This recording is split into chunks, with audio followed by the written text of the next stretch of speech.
be me. 29, living in a 2-bedroom apartment that doubles as both home and office. Most of my life is in this space. My ring light, my laptop, my whiteboard full of quotes that I tell myself are empowering, but if I'm being honest, also just fill the silence. I'm a woman's empowerment dating coach. That's the title on my website at least. Helping modern women attract emotionally available men through self-worth. When I say it out loud, it sounds professional, like I figured something out. The truth is, I stumbled into this by accident. I was a communications major back in college. Good student, quiet, used to fade into the background. I never really stood out. My mom raised me on her own after my dad passed when I was 9. She used to tell me, "Don't depend on anyone to save you." I think that sank deeper than I realized.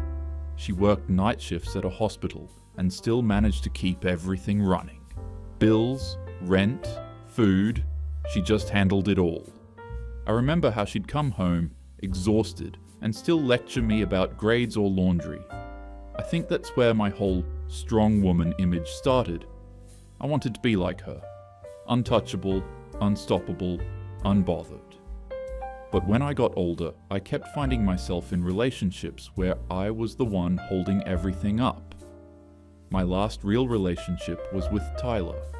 He was the kind of guy who seemed deep at first. Soft voice, talked about mindfulness, said he loved that I was so ambitious. But as soon as I wanted something real, he started with the lines. "I'm not ready. You're pressuring me. Let's not label this." I waited around, thinking he'd eventually choose me. He didn't. When it ended, I told myself I'd never let anyone make me feel powerless again. A few weeks later, scrolling on TikTok, I landed on one of those videos. A woman sitting cross-legged on her couch, glass of water next to her, saying, if he wanted to, he would. And it felt like oxygen. Suddenly, it all made sense. Maybe I wasn't the problem. Maybe men were just emotionally stunted. Women should lead and be the dominant ones in relationships. I fell down that rabbit hole fast. Started reposting quotes, doing little rants about raising your standards and healing your inner goddess. At first, it was just for fun, but people started commenting like I was saying something profound. It felt good to be listened to. By the 3rd month, one of my videos hit 400,000 views, me talking about why men don't deserve unconditional loyalty anymore. I remember staring at the comments for hours. Hundreds of women thanking me for putting their pain into words. That was the night I decided this wasn't just venting, it was a mission. Now I run 2 coaching sessions a week. Monday nights are the big one, the group call. Usually 12, sometimes 15 women, faces glowing in little squares across my screen. Some sit in bed with wine, some are folding laundry while they listen, a few have toddlers running around in the background. I always start the same way. Ladies, we are not here to learn how to get a man. We are here to learn how to manage one. They laugh, but I'm not joking. That's my core philosophy. You don't chase. You position. You don't compromise. You condition. If a man doesn't immediately meet your standard, you teach him that access to you has to be earned.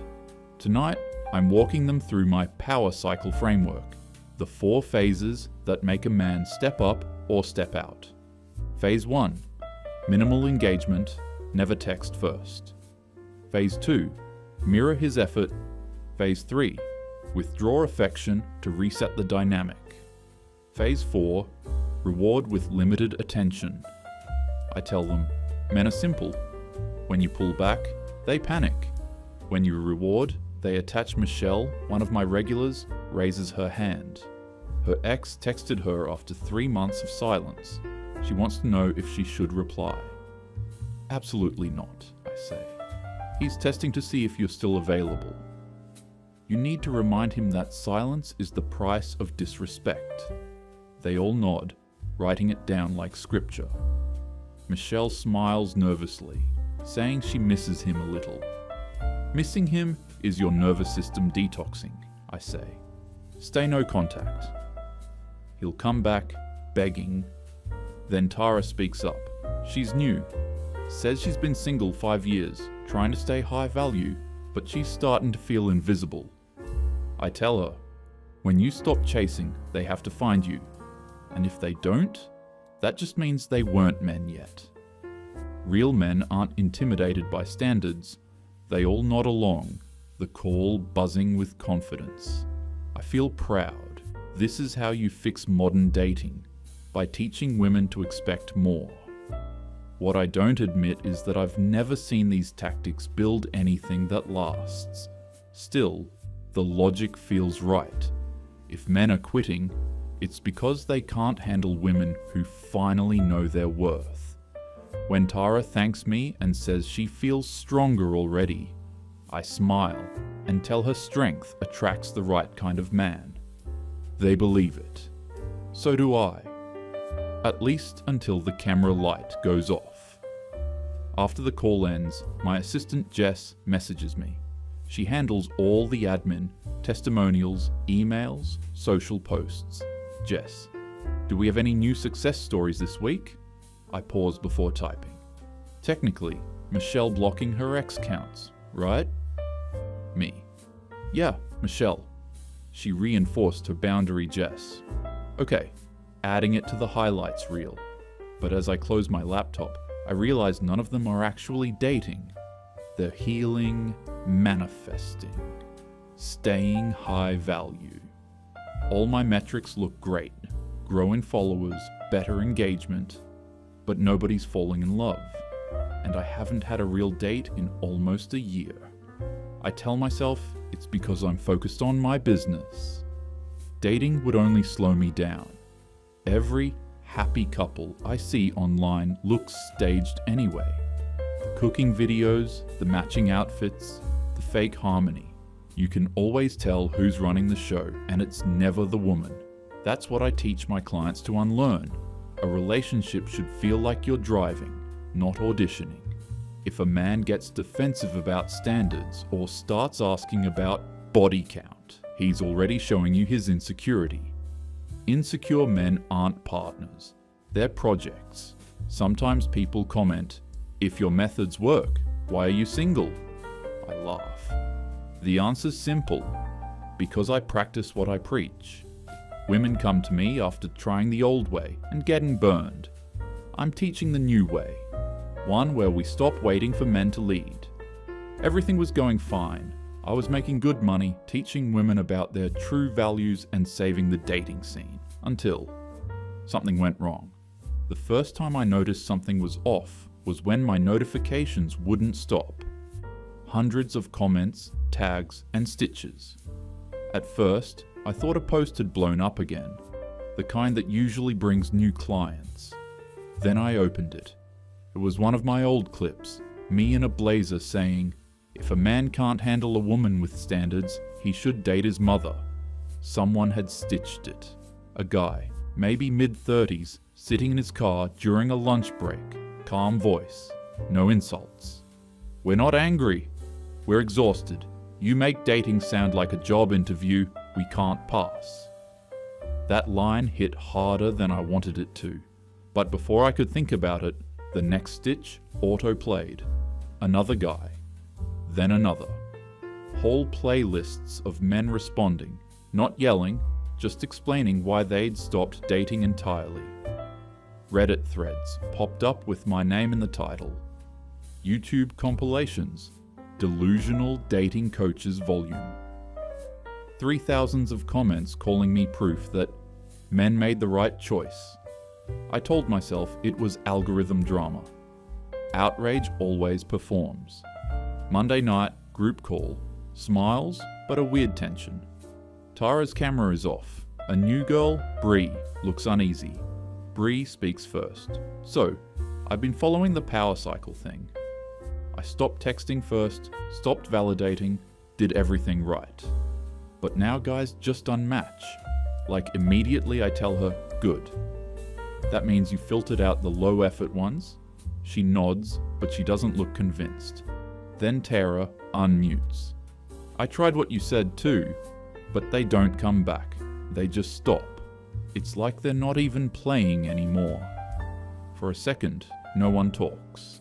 I feel everyone waiting for me to fix it, so I do what I always do, fill the silence. That's just fragile male egos. They can't handle a woman who knows her worth. Keep your boundaries. They'll adapt a few nods, but it's weaker than usual. The certainty in their eyes, that small hungry faith I've gotten used to, it isn't there tonight. After the call, Jess messages me. We're getting weird comments on the last clip. Want me to delete the negative ones? I tell her no. Engagement is engagement. Then I post a new video. Men say they're tired. Women have been tired for centuries. If they can't meet us at our level, that's not our problem.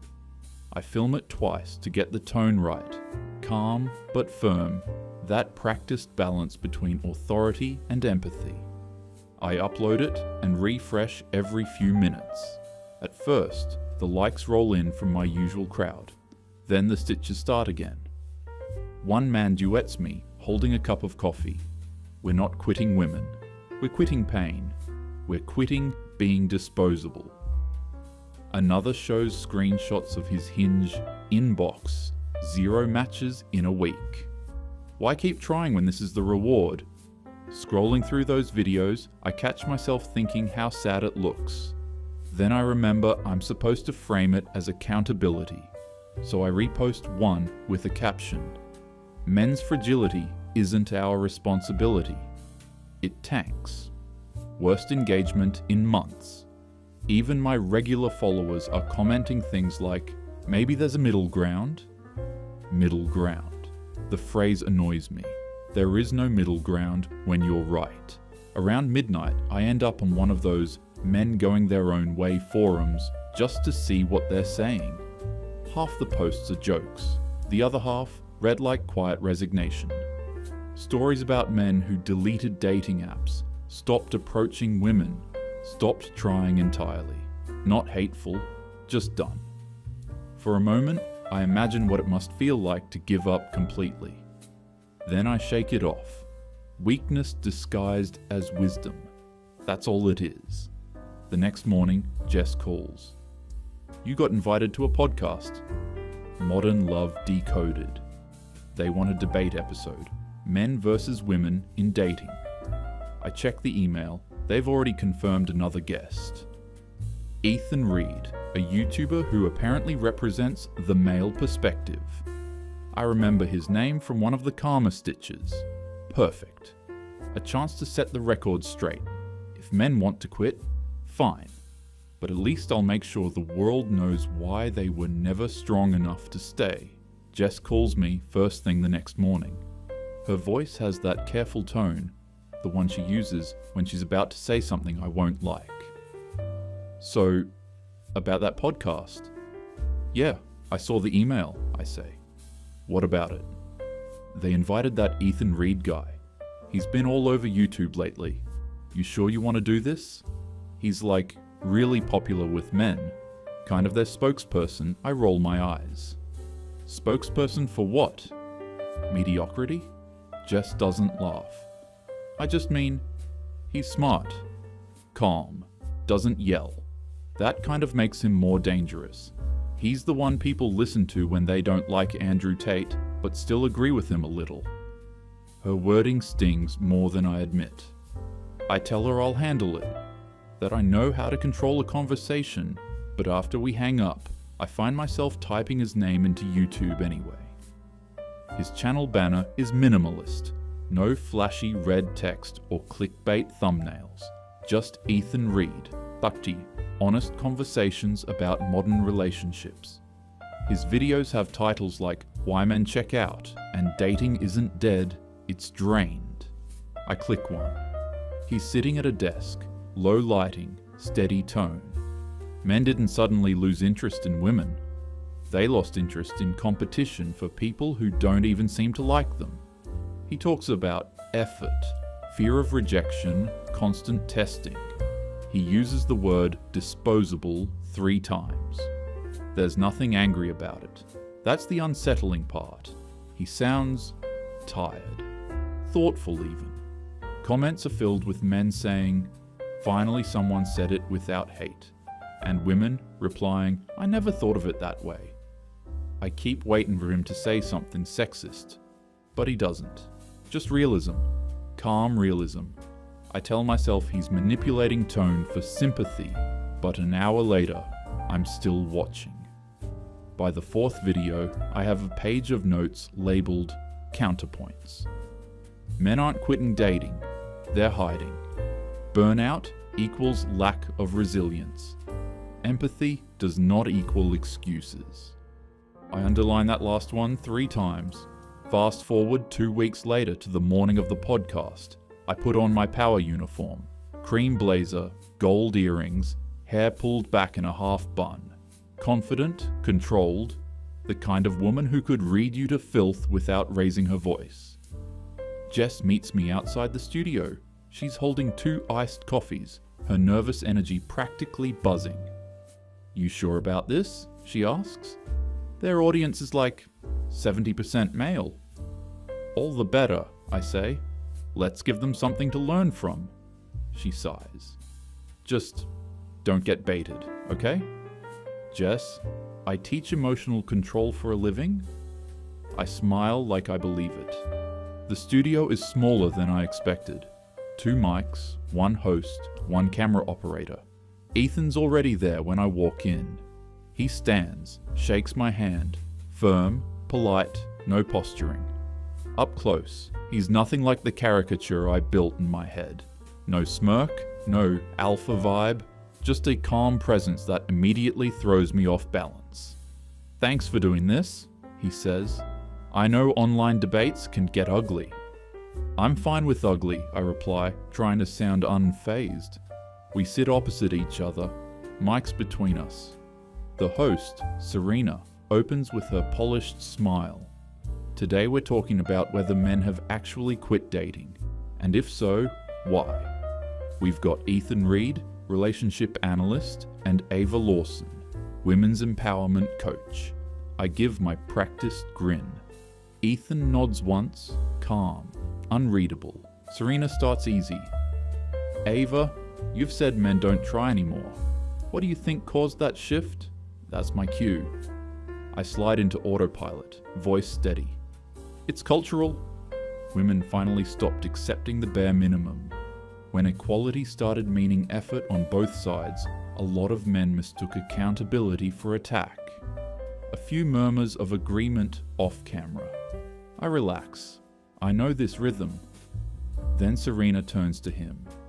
"Ethan, your channel talks about men stepping back from dating. What do you think is happening?"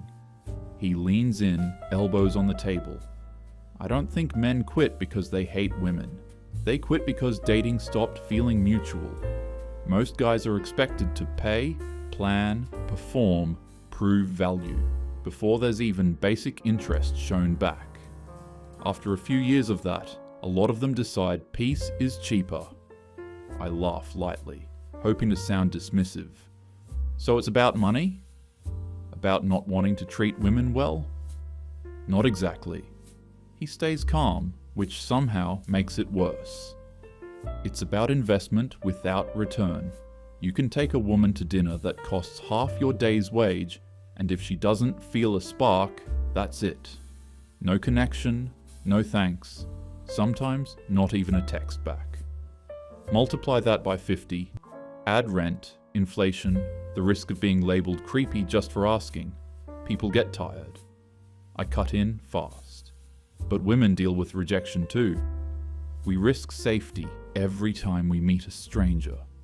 Men walking away from dating because it's hard isn't noble, it's lazy." He nods once. "Sure. But a lot of men tried being good, patient, respectful, and were told they're too nice. They learned that effort doesn't earn affection anymore. Status does. So they stopped playing." The room goes still for a second. Serena jumps back in, sensing tension. "Ava, You teach women to raise standards. Could those standards ever be too high? I smile like she's asked something obvious. There's no such thing as too high. Women have spent generations settling. Asking for emotional maturity and ambition isn't excess. It's self-respect. Ethan glances at me, not unkindly. Respect is fair. But sometimes what's framed as self-respect is just control. Telling women to test, to pull away, to measure every text, that doesn't build connection. It trains both sides to play defense. I open my mouth, but he keeps going. You call it empowerment. Men hear conditional affection. That love's a prize if they perform correctly. Eventually, they realize they'll never win that game, so they walk. Serena looks intrigued. Ava, what about that? Do you think modern dating advice maybe turns relationships into transactions? Boundaries aren't transactions, I say quickly. They're protection. Ethan's voice stays even. Protection's good. But when protection turns into punishment, people stop showing up. Most men aren't against women leading. They're against feeling like employees auditioning for a boss. I feel my throat tighten. You're twisting it. Teaching women to stop overgiving isn't manipulation. I didn't say it was. I'm saying the rules don't work because both sides are scared. Women of being used, men of being rejected or accused. We turn dating into damage control. Nobody flirts. They strategize. The host actually pauses, glancing between us like she forgot her next question. So Ethan, you're saying men want connection but feel penalized for pursuing it? Pretty much. You can't tell men to man up, pay for everything, initiate, lead, then call it toxic when they do. It's emotional whiplash. The crew laughs softly, even Serena smirks. I force a smile too, but my pulse is pounding. Or maybe men just don't like equality when it costs them, I snap. They say they're tired, but women have been exhausted for centuries. He nods again, still calm. Maybe. But women didn't fix that by quitting men. They fixed it by demanding partnership. Men are just doing the same thing now, in their own way. When the cameras stop, everyone exhales. Serena thanks us. Ethan stands, shakes my hand. His grip is steady. I meant what I said, he tells me quietly. You have influence. Maybe use it to actually connect people again. I blink, caught off guard. You mean change my message?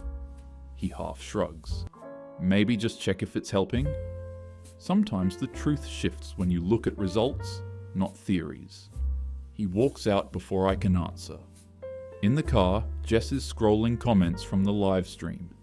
You kinda got ratioed, she says carefully. But weirdly, they didn't hate you. A lot of people said you looked nervous. Human. She hands me the phone, top comment, she's not evil, just lost in her own echo chamber. For some reason that hits harder than the insults. Back home, I re-watch the recording. Every time Ethan speaks, I cut in. Quick, defensive, smiling too much. By the third interruption, I pause the video. He's quiet in the frame, waiting. I look unsettled, not confident, cornered. I think I'm screwed when this goes live. The episode went live on Friday night. By Saturday morning, my inbox was a funeral. Half my coaching clients had cancelled their subscriptions. The rest asked for pauses that everyone knows mean goodbye. Group chat, silent. Discord server, half empty. Even Jess looked pale when she told me, we lost 8 monthly renewals overnight. Then the DMs started. Not threats, just pity. Maybe he got through to you. Finally, some accountability. The word burned. I told myself it was coordinated. Men trying to tear down another woman's business. It's what always happens. A woman gets confident, men call it arrogance, and suddenly she's the villain. I posted a story saying, Funny how men preach accountability until it's theirs. It got a few likes, but mostly silence. That night, I sat in my office, scrolling through my client list. Empty names, cancelled payments. 2 years of building something, and it vanished after one conversation. Maybe that's the real lesson. No matter how independent you think you are, a man can still wreck your world just by talking softer than you. Jess asked if I wanted to pivot, maybe mindset coaching or confidence for entrepreneurs. I said I'd think about it. Truth is, I don't know. Maybe I'll rebrand. Maybe I'll come back louder, angrier, prove they can't erase me. Or maybe I'll disappear for a while and figure out who I was before the ring light. All I know is the camera's off, the followers are gone, and for the first time, the silence doesn't feel like empowerment. It just feels like silence.